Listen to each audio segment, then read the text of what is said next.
The day my husband threw me out of our house, his replacement was already waiting in the driveway. I had just finished a brutal 12-hour shift as a nurse when I pulled into our driveway and found 2 suitcases sitting on the porch. My suitcases standing in the doorway was my husband, Ethan, with his mother, Margaret, right behind him. She looked exactly the way she always did when she had already made a decision for everyone else. Before I could ask what was happening, Margaret folded her arms and delivered the sentence she had probably been rehearsing for years. 6 years of marriage and nothing to show for it. My son deserves a real future. I looked at Ethan, hoping he would say something, anything. Instead, he stared at the floor. In the driveway, a young woman sat inside his truck scrolling through her phone. She could not have been older than 23. I did not need anyone to explain who she was. The replacement had already been chosen. I picked up my suitcases, walked to my car, and left without giving them the satisfaction of seeing me cry. At the time, I thought I was losing everything. What I did not know was that their perfect little plan was about to collapse in a way none of them could stop. For 6 years, Margaret had convinced everyone that I was the reason Ethan and I could not have children. A year after our wedding, when I had not gotten pregnant, she insisted we visit a fertility specialist named Dr. Carter Reed. He happened to be an old family friend. Every test seemed to point to the same conclusion. Low fertility, diminished ovarian reserve. Little chance of conceiving naturally. As a nurse, something about the diagnosis never felt completely right. I asked for second opinions. Margaret arranged them. I wanted appointments at independent clinics. They were mysteriously cancelled. Every path I tried to take somehow led back to people she knew. Meanwhile, I endured years of medications, hormone injections, emotional breakdowns, and constant reminders that I was somehow failing as a wife. The worst part was Ethan never questioned any of it, not once. Whenever I expressed doubts, he told me to trust the doctors, trust his mother. So I did, until the day they threw me away. My best friend Lauren took me in for a few days. She worked with me at the health center and had always been brutally honest. While I sat at her kitchen table trying to process my divorce, she showed me a photograph from a dealership event. There was Ethan, standing arm in arm with the young woman from the truck, and beside them stood Margaret, smiling like she had just completed a successful business deal. That was when I realized something important. This relationship had not started after the divorce. The divorce had been arranged to make room for it. A week later, I rented a small cottage on Orchard Lane. It was old, creaky, and far from luxurious, but for the first time in years, it felt peaceful. Next door lived a quiet man named Jack Sullivan. He kept mostly to himself, spent evenings working in his yard, and never asked personal questions.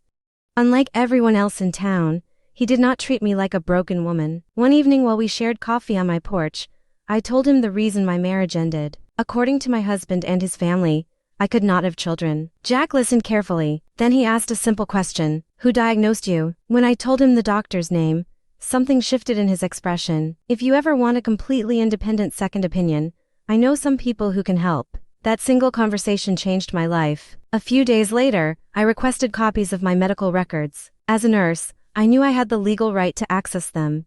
Still, when the thick envelope finally arrived, I almost did not open it. Part of me was terrified I would discover the doctors had been right all along. Instead, I uncovered something far worse. For hours, I sat at my kitchen table reviewing every page. Then I found the first alteration. A hormone level that had been labeled abnormal was actually normal on the original laboratory report. The physician had manually changed the number. I kept reading. Another alteration, then another. Then I discovered something impossible. One of the fertility reports was dated on a Sunday. The clinic was closed every Sunday. The testing could not have happened. The report had been fabricated. I stared at the pages in disbelief. For 6 years, I had believed there was something wrong with me. For 6 years, I had blamed myself. And now I was looking at proof that someone had intentionally falsified my records. I immediately contacted an independent fertility center recommended by Jack. Their specialists repeated every test from scratch. A week later, the results arrived. The doctor spoke calmly. Your fertility is completely normal. I closed my eyes. 6 years of shame vanished in a single sentence. There was absolutely nothing wrong with me. Nothing. The relief lasted only a few minutes before anger took its place. If I was healthy,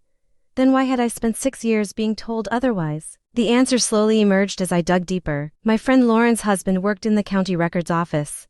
Through public filings, we discovered a series of payments made from Margaret's family trust directly to Dr. Reed's clinic. The payments stretched across 6 years. the exact same 6 years I had been receiving fraudulent fertility treatments. The pattern was impossible to ignore. Margaret had been paying the doctor. Suddenly everything made sense. She needed someone to blame, someone to protect, and that someone was her son. Eventually another piece of information surfaced. Years earlier, before Ethan and I were married, Margaret had secretly arranged fertility testing for him. The results suggested he was the one with reproductive issues. Instead of accepting the truth, she buried the report. Then she spent years making sure every finger pointed at me instead. I filed a formal complaint with the state medical board. No social media posts, no dramatic confrontations, no public revenge, just evidence, documents, records, facts. The investigation began immediately. Auditors compared my original laboratory data with the altered report stored in my medical file. The discrepancies were undeniable. Medical records had been manipulated, laboratory values had been changed, entire reports had been fabricated, and the financial trail connected everything back to Margaret. As the investigation expanded,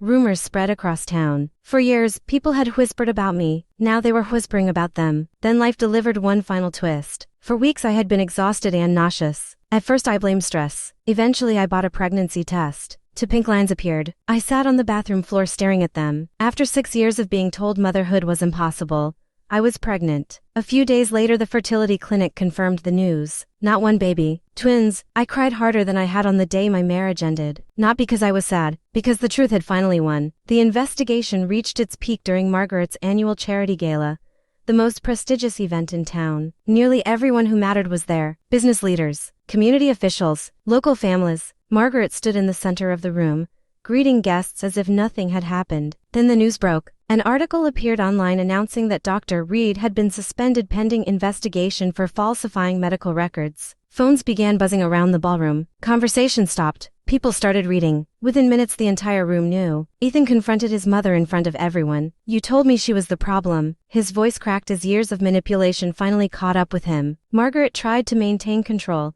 but the truth was moving faster than she could. For the first time in her life, her influence meant nothing. The evidence spoke louder than her reputation. Then Ethan turned to me. "Why didn't you tell me?" I looked at him calmly. "Because you never would have believed me." The silence that followed was louder than any argument. For years he had trusted his mother over his wife. Now he had to live with the consequences. I left the gala holding Jack's hand, not because I had won, because I no longer needed to fight. The investigation eventually destroyed everything Margaret and Dr. Reed had built. The doctor lost his medical license. Criminal charges followed. His clinic closed permanently. Margaret was removed from control of the family trust after financial records linked her to the fraud. The social status she spent decades building disappeared almost overnight. Ethan lost much of the family business and eventually moved away from town. We never spoke again. There was nothing left to say. A few months later, Jack and I married beneath the magnolia tree that stood between our homes. The ceremony was small, simple, honest, everything my first marriage had never been. In December, our twins arrived healthy and strong. The moment I held them, I thought about all the years I spent believing I was broken. The cruelest thing anyone ever did to me was not throwing me out of my house. It was convincing me there was something wrong with me when there never was. The most powerful lesson I learned was simple. The people who work hardest to make you feel small are often terrified of what happens when the truth finally comes out. And when it does, no amount of money, influence, or power can stop it.